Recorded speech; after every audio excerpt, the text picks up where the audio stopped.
Genesis chapter 24.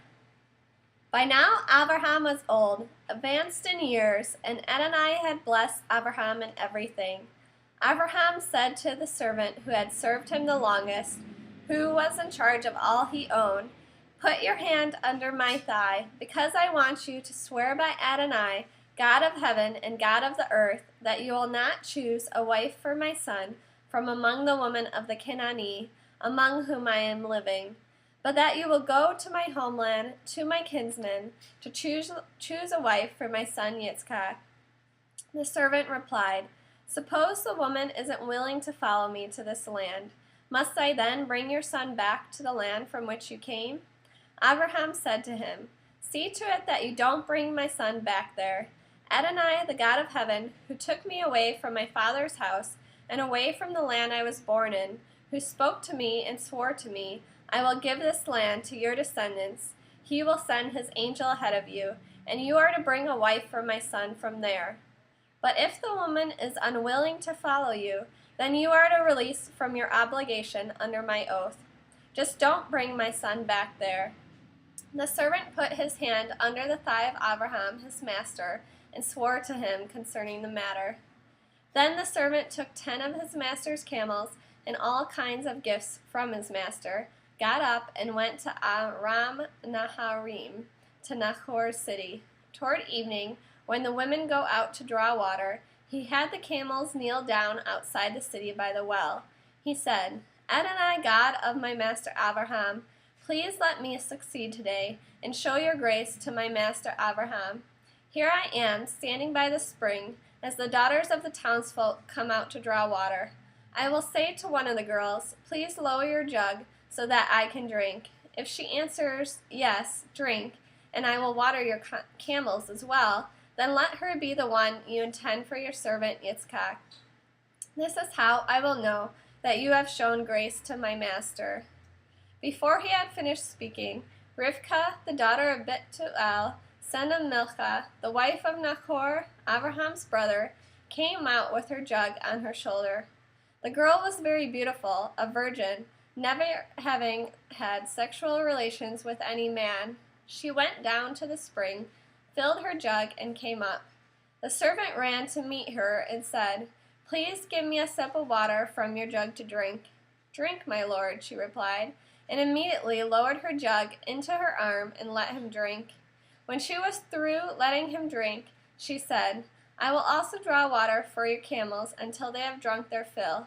She quickly emptied her jug into the trough, then ran again to the well to draw water, and kept on drawing water for all his camels. The man gazed at her in silence, waiting to find out whether Adonai had made his trip successful or not. When the camels were done drinking, the man took a gold nose ring weighing 1/5 of an ounce and 2 gold bracelets weighing 4 ounces, and asked, "Whose daughter are you? Tell me, please, is there room in your father's house for us to spend the night?" She answered, "I am the daughter of Bethuel, the son Milcah born to Nahor," adding, "We have plenty of straw and fodder, and room for staying overnight." The man bowed his head and prostrated himself before Adonai. Then he said, "Blessed be Adonai, God of my master Abraham, who has not abandoned his faithful love for my master, because Adonai has guided me to the house of your master's kinsman." The girl ran off and told her mother's household what had happened. Rivkah had a brother named Laban. When he saw the nose ring and the bracelets on his sister's wrists besides, and when he heard his sister Rivkah report of what the man had said to her, he ran out to the spring and found the man standing there by the camels. "Come on in," he said, "you whom Adonai has blessed. Why are you standing outside when I have made room in the house and prepared a place for the camels?" So the man went inside, and while the camels were being unloaded and provided straw and fodder, water was brought for him to wash his feet and the feet of the men with him. But when a meal was set before him, he said, "I won't eat until I say what I have to say." Laban said, "Speak." He said, "I am Abraham's servant. Adonai has greatly blessed my master, so that he has grown wealthy.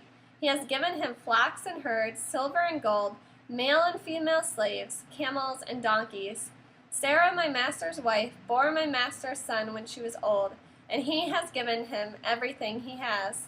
My master made me swear, saying, 'You are not to choose a wife for my son from among the women of the Canaanite, among whom I am living. Rather, you are to go to my father's house, to my kinsman, to choose a wife for my son.'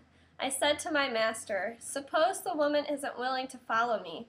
Abraham answered me, 'Adonai, in whose presence I live, will send his angel with you to make your trip successful, and you are to pick a wife for my son from my kinsman in my father's house.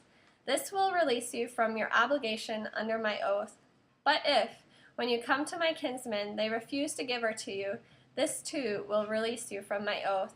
So today I came to the spring and said, 'Adonai, God of my master Abraham, if you are causing my trip to succeed in its purpose, then here I am, standing by the spring.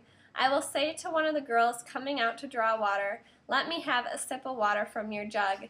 If she answers yes, drink, and I will water your camels as well. Then let her be the woman you intend for my master's son.' And even before I had finished speaking to my heart, there came Rivkah, going out with her jug on her shoulder. She went down to the spring and drew water. When I said to her, 'Please let me have a drink,' she immediately lowered the jug from her shoulder and said, 'Drink, and I will water your camels as well.' So I drank, and she had the camels drink too. I asked her, 'Whose daughter are you?' And she answered, 'The daughter of Bethuel, son of Nachor, whom Milcah bore to him.' Then I put the ring on her nose and the bracelets on her wrists, bowed my head, prostrated myself before Adonai, and blessed Adonai, God of my master Abraham, for having led me in the right way to obtain my master's brother's granddaughter for his son. So now, if you people intend to show grace and truth to my master, tell me. But if not, tell me, so that I can turn elsewhere." Lavan and Bethuel replied, "Since this comes from Adonai, we can't say anything to you, either bad or good. Rivkah is here in front of you. Take her and go. Let her be your master's son's wife, as Adonai has said." When Abraham's servant heard what they said, he prostrated himself on the ground to Adonai. Then the servant brought out silver and gold jewelry, together with clothing, and gave them to Rivkah. He also gave valuable gifts to her brother and mother. He and his men then ate and drank and stayed the night. In the morning they got up, and he said, "Send me off to my master." Her brother and mother said, "Let the girl stay with us a few days, at least 10. After that she will go." He answered them, "Don't delay me, since Adonai has made my trip successful, but let me go back to my master." They said, "We will call the girl and see what she says." They called Rivkah and asked her, "Will you go with this man?" And she replied, "I will." So they sent their sister Rivkah away with her nurse, Abraham's servant, and his men.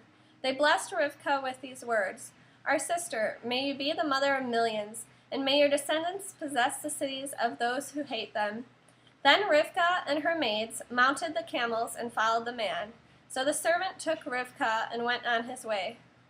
Meanwhile, Yitzchak, one evening after coming along the road from Beer Lahai-roi, he was living in the Negev, went out walking in the field, and as he looked up, he saw camels approaching. Rivkah too looked up, and when she saw Yitzchak, she quickly dismounted the camel.